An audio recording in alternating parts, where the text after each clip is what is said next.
मावळ लोकसभा मतदारसंघातील महायुतीचे सर्व माझे सहकारी या ठिकाणी उपस्थित आहे। यामध्ये भारतीय जनता पक्ष, राष्ट्रवादी काँग्रेस पक्ष, शिवसेना, आरपीआय, रासप आणि महायुतीतील घटक पक्षाचे सर्व प्रमुख या माध्यमातून माझी उमेदवारी जाहीर झाल्यानंतर या मावळ लोकसभा मतदारसंघातून प्रत्येक विधानसभा मतदारसंघातून या निवडणुकीसाठी सज्ज झालेले। देशामध्ये सन्माननीय पंतप्रधान नरेंद्र मोदी यांच्या नेतृत्वाखाली देशाची निवडणूक होत असताना महायुतीच्या माध्यमातून राज्यामध्ये राज्याचे मुख्यमंत्री सन्माननीय एकनाथजी शिंदे साहेब, उपमुख्यमंत्री भारतीय जनता पक्षाचे नेते देवेंद्रजी फडणवीस साहेब आणि दुसरे उपमुख्यमंत्री राष्ट्रवादी काँग्रेस पक्षाचे प्रमुख अजितदादा पवार, आरपीआयचे नेते रामदासजी आठवले, रासपचे नेते महादेवजी जानकर आणि घटक पक्षाचे सर्व प्रमुख नेते मंडळींनी या राज्यामधील महायुतीच्या माध्यमातून लोकसभेची निवडणूक हातामध्ये घेतलेली।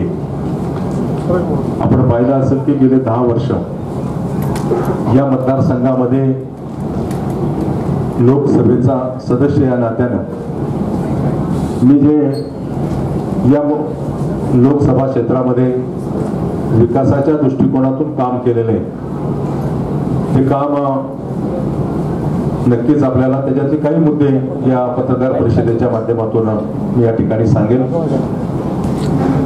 प्रामुख्यानं मावळ लोकसभा मतदारसंघामध्ये रेल्वेची कामं आपण मोठ्या प्रमाणावर हाती घेतली। त्यामध्ये 2017ला पुणे लोणावळा 3रा आणि 4था ट्रॅकला मंजुरी केंद्र सरकारने दिली होती, परंतु राज्य सरकारने त्याच्यामध्ये मंजुरी दिली नाही। परंतु शिंदे साहेबांच्या नेतृत्वाखाली सरकार आल्यानंतर या आर्थिक बजेटमध्ये जवळपास 2,500 कोटी रुपये, अर्धा हिस्सा हा राज्य सरकारने मंजूर केलेला आहे आणि भविष्यामध्ये तो प्रकल्प मार्गी लागेल। चिंचवड असेल, आकुर्डी असेल, तळेगाव असेल, देवरोड असेल, लोणावळा असेल, कर्जत असेल, नेरळ असेल, या सर्व रेल्वे स्टेशनचं अमृत भारत योजनेच्या अंतर्गत आता सध्या काम चालू आहे। त्याचं भूमिपूजन रितसर झालेलं आहे। पनवेल ते कर्जत रेल्वे स्टेशनचं नवीन मार्गाचं काम 80% पूर्ण झालेलं आहे। पनवेल ते उरण हा रेल्वे मार्ग चालू झालेला आहे आणि अशा पद्धतीने या मार्गावरती रेल्वेच्या अनेक अंडरपास, ओव्हरब्रिज आपण या मार्गावरती केलेले आहे। मोदींच्या नेतृत्वाखाली पुणे शहरामध्ये मेट्रोची सुरुवात झाली, त्याचं भूमिपूजन झालं। स्वारगेट ते पिंपरी या मार्गावरती आता मेट्रो धावते, परंतु नागरिकांची मागणी होती की पिंपरी ते भक्तिशक्ती या मार्गावरती मेट्रो चालू करावी। मी सातत्यानं पाठपुरावा केला आणि या मार्गाचं मार्गिकेचं भूमिपूजन देखील माननीय पंतप्रधानांच्या शुभ हस्ते झालं। ते त्या 2 वर्षामध्ये त्या मार्गिकेवरती मेट्रो चालू होईल। याच पद्धतीने पनवेल, नवी मुंबई, खारघर या परिसरामध्ये देखील मेट्रो आपण ज्या पद्धतीने पिंपरी चिंचवडमध्ये चालू आहे त्या पद्धतीने त्याच दिवशी त्या मेट्रोचं देखील उद्घाटन माननीय पंतप्रधानांच्या शुभ हस्ते। मावळ लोकसभा मतदारसंघामध्ये देशातला सर्वाधिक मोठा एअरपोर्ट होतोय आणि त्या एअरपोर्टमध्ये अनेक अडचणी होत्या। 10 गावाचं विस्थापितकरण होतं। सिडकोच्या माध्यमातून मी अनेक बैठका घेतल्या।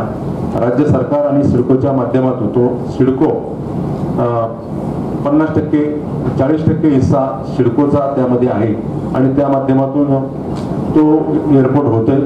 अनेक गावांचे विस्थापाचे प्रश्न होते। राज्य सरकारने एक मोठा निर्णय घेतला आणि त्या ग्रामस्थांना जवळपास 22.5% परतावा देऊन त्यांचा देखील प्रश्न मार्गी लावण्याचं काम राज्य सरकारने केलेले आहे।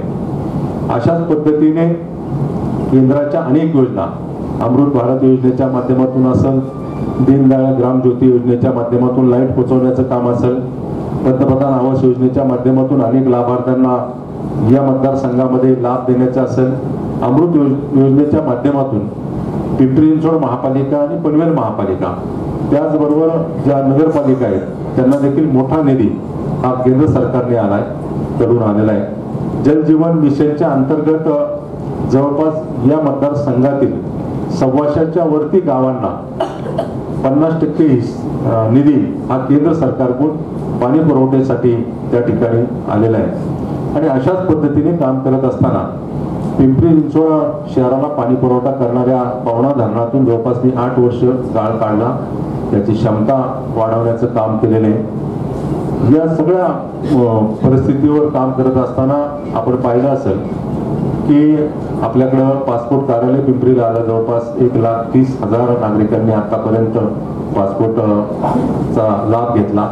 क्रांतीवीर चापेकरांच्या नावानं टप्पा तिकीट काढलं, पण मध्यंतरीच्या कालावधीमध्ये माननीय मुख्यमंत्री एकनाथ शिंदे साहेब, उपमुख्यमंत्री देवेंद्रजी यांच्यावर बैठका घेऊन राज्य सरकारने जवळपास 47 कोटी रुपये निधी हा चापेकरांच्या माध्यमातून मंजूर केलेला आहे. एकविरा देवी देवस्थानांना मदत मिळावी म्हणून मी सातत्यानं पाठपुरावा करत होतो. 47 कोटी निधी MMRDच्या माध्यमातून, MSRDCच्या माध्यमातून त्या ठिकाणी मिळाला. आणि आता राज्य सरकारने एकविरा देवीला देवस्थानाचा प्राधिकरणाचा दर्जा दिला आणि त्याचा सुधारीकरण मोठ्या प्रमाणात होतं. तिथे आपण रोपवेची व्यवस्था भाविकांसाठी करतोय. आपण त्याचा प्लॅन केलेला आहे, पूर्णपणे पायऱ्या दुरुस्त करणं, टॉयलेटची व्यवस्था करणं, पाण्याची व्यवस्था करणं. आणि अशा पद्धतीने या क्षेत्रामध्ये पर्यटनाला चालना देण्याच्या दृष्टिकोनातून लोणावळ्याच्या राजमाची पॉईंट असेल, टायगर पॉईंट असेल, जवळपास 250 कोटी रुपये राज्य सरकारच्या माध्यमातून त्या ठिकाणी देण्यात आलं. केंद्र सरकारच्या माध्यमातून गडकोट किल्ले, कार्ला भाजा लेणी या लेण्यांना देखील आणि एलिफंटा लेणी यांना देखील मोठा निधी देण्याचं काम केलेलं आहे. केंद्र सरकारने या अगोदरच एलिफंटा लेणीला पर्यटनाचा विशेष दर्जा देऊन मोठा निधी त्यामध्ये देण्याचं काम केलेलं आहे. अशा प्रकारे काम करत असताना भरीव निधी हा केंद्राकडून मिळतं. आपण पाहिलं असेल गेल्या 10 वर्षामध्ये पंतप्रधान सन्माननीय नरेंद्र मोदी यांच्या नेतृत्वाखाली काम करत असताना केंद्र सरकारने राज्याला एक भरीव सहकार्य केले आणि त्या माध्यमातून पिंपरी चिंचवड शहरामध्ये मोठा निधी मिळालेला आहे. मध्यंतरीच्या कालावधीमध्ये DRDO देवरोडच्या रेड झोनची हद्द वाढवण्याच्या बाबतीमध्ये सूचना झाली आणि त्या ठिकाणचे शेतकरी व्यावसायिक हे हवालदिल झाले होते. आणि मी स्वतः राजनाथ सिंग यांना भेटून त्याचा GR देखील आता माझ्याकडे आहे की केंद्र सरकारने त्या बाबतीमध्ये निर्णय घेऊन त्या सगळ्या शेतकऱ्यांना दिलासा देण्याचं काम केलेलं आहे. संरक्षण विभागाच्या माध्यमातून पिंपरीला जाणाऱ्या रेल्वे ओव्हरब्रिजला मान्यता मिळाली आणि रेल्वे ओव्हरब्रिज त्या ठिकाणी आता महापालिकेच्या माध्यमातून होते. बोपखेलचा ब्रिज करण्याच्या संदर्भामध्ये आम्ही सातत्यानं पाठपुरावा केला. अम्युनिशन फॅक्टरी असेल किंवा संरक्षण विभागाच्या माध्यमातून असेल, या 2 वेगवेगळ्या संस्था अनेक वेळा बैठका घेऊन तो देखील प्रश्न मार्गी लावण्याचं काम केलेले. ते ब्रिज आता पूर्णत्वाला होते. संरक्षण विषयक मुद्द्याला अनेक वेळा वाचा फोडण्याचं काम केलेले. या भागातील रेड झोनची हद्द कमी करण्याच्या संदर्भामध्ये मी सातत्यानं पाठपुरावा केला. मनोहरजी पर्रिकर यांच्याबरोबर संरक्षण मंत्री असताना अनेक बैठकी घेतल्यानंतरच्या कालावधीमध्ये निर्मला सीतारामन यांच्याबरोबर बैठक घेतल्या आणि संरक्षण विषयाची हद्द ठरवण्याच्या संदर्भामध्ये संरक्षण विभागाने निर्मला सीतारामन ज्यावेळेस केंद्रीय संरक्षण मंत्री होता त्यांनी पुनर्मोजणीच्या बाबतीमध्ये सूचना दिल्या आणि आता कलेक्टरच्या माध्यमातून ती पुनर्मोजणी झालेली आणि या संदर्भामध्ये संरक्षण विषयक संरक्षण मंत्र्यांच्या पुढचा निर्णय होणं बाकी आहे. तर अशा पद्धतीने केंद्राचे जेवढे प्रश्न या परिसरामध्ये होते, त्याचबरोबर केंद्र सरकारचे निगडीत पवना आणि इंद्रायणी नदी सुधार करण्याच्या संदर्भामध्ये पवना नदीचा प्रस्ताव हा मंजुरीला गेलेला आहे. त्याची मंजुरी आता होईल. इंद्रायणी नदीचा प्रस्ताव आता राज्य सरकारकडून मंजुरीला जातोय। या बाबतीमध्ये राज्याचे मुख्यमंत्री सन्माननीय एकनाथजी शिंदे साहेब यांनी स्वतः लक्ष घातलेले, उद्योग मंत्री उदयजी सामंत यांनी अनेक बैठका घेतली आणि याच्यासाठी एक कमिटी स्थापन केली। महापालिकेच्या आयुक्तांच्या अधिकारामध्ये अध्यक्षतेखाली कमिटी स्थापन केली आणि त्या कमिटीमध्ये जिल्हाधिकारी, पीएमआरडीचे आयुक्त आणि महापालिका आयुक्त आणि MIDCचे अधिकारी अशा पद्धतीने ती कमिटी स्थापन करून पहिल्याच प्रथम जेवढे भाग MIDC मध्ये येतोय, तो पिंपरी चिंचवड शहराचा असेल, तळेगाव असेल, चाकण असेल, या भागातला पूर्ण DPR MIDCने उदय सामंत यांच्या अध्यक्षतेखाली तयार केलेला आहे। जवळपास 450 कोटी रुपयाचा STP उभा करण्याचं काम केलंय। याच पद्धतीने पीएमआरडीने ग्रामीण भागामध्ये ज्या ठिकाणी पवना आणि इंद्रायणीचा उगम मावळ तालुक्यातून होतो, उगम स्थानापासून नदी स्वच्छ करण्याचा मनोदय राज्य सरकार आणि केंद्र सरकारच्या मदतीने हातामध्ये घेतलेला आहे। तर राज्य सरकार याच्यामध्ये पुढाकार घेऊन सिद्ध उगम स्थानापासून प्रत्येक गावाला STP उभा करून देणं, नदीमध्ये कुठल्याही प्रकारचं अशुद्ध पाणी जाणार नाही याची खबरदारी घेणं, याचा एक DPR राज्य सरकारच्या माध्यमातून खास करून पीएमआरडी त्याच्यामध्ये पुढाकार घेऊन ते करते आणि येत्या काही कालावधीमध्ये केवळ घोषणा नाही तर पवना आणि इंद्रायणी नदी हे स्वच्छ करण्याचा मनोदय केंद्र आणि राज्य सरकारने हातामध्ये घेतलेला आहे। ही निवडणूक खरं तर देशाची निवडणूक आहे आणि निवडणुकीला सामोरं जात असताना अनेक मुद्दे जे विकासात्मक कामं केली त्या कामाचे मुद्दे आपल्यापर्यंत पोहोचतील, परंतु माननीय पंतप्रधान नरेंद्रजी मोदी यांनी कालच जाहीरनामा प्रसिद्ध केलेला आहे, आपल्याला सगळ्यांना ज्ञात आहे आणि जाहीरनाम्यात देखील पुढच्या विकासात्मक वाटचालीकडे देशाच्या दृष्टिकोनातून त्यांनी देखील सांगितलेले आहे। या दृष्टिकोनातून राज्य आणि केंद्र या दोन्हीकडं महायुतीची सत्ता आहे आणि या शहरातील या लोकसभा मतदारसंघातील नागरिकांना न्याय देण्याची भूमिका आम्ही घेतोय। महायुती म्हणून या निवडणुकीला सामोरं जात असताना पनवेल, कर्जत, पनवेल आणि उरण या ठिकाणी महायुतीची पत्रकार परिषद आणि मेळावे संपन्न झालेले आहेत। पिंपरी चिंचवडला महायुतीचा मेळावा झालेला आहे, आज पत्रकार परिषद होते।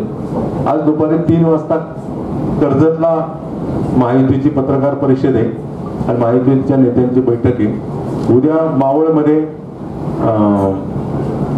कानेफाट्या या ठिकाणी हिरकणी लॉन या ठिकाणी महायुतीचा मेळावा होतोय। आज त्यांची पत्रकार परिषद होईल। तुमच्याबरोबर माझी पत्रकार परिषद असल्यामुळे याच वेळेला याच टायमिंगला मावळची पत्रकार परिषद असल्यामुळे मी तिथं जाऊ शकलो नाही, परंतु आज पत्रकार परिषद त्या ठिकाणी होते। उद्या मेळावा 6 वाजता मावळचा आहे। अशा पद्धतीने या मावळ लोकसभा मतदारसंघामध्ये महायुतीचे 6 विधानसभा मतदारसंघामध्ये महायुतीचे सगळे कार्यकर्ते, भारतीय जनता पक्ष, शिवसेना, राष्ट्रवादी काँग्रेस पक्ष, RPI सगळे एकजुटीने कामाला लागलेले